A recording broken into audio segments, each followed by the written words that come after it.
คนกันหลายมันนี่ คนเงินลาย แม่ คนเงินลายอยู่นี่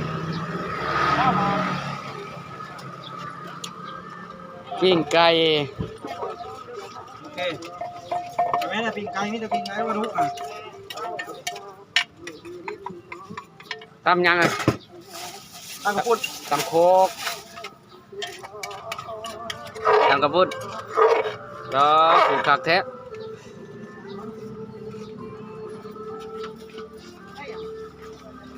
ไปใส่เบิดเลยนี้เบิดเลยนี้เบิดเลย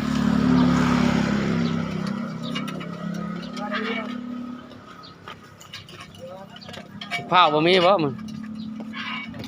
ฮะผ้าบ่มีบ่มึง กินได้ป่ะเมื่อกี้นี่ กินรถ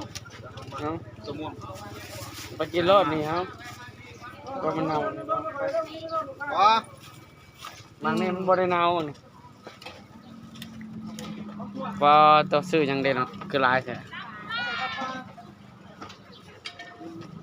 ไปตำอยู่ดงบ่เด้อกันน่ะ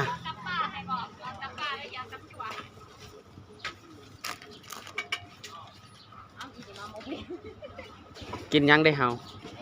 ร้านมึงได้หยังเลย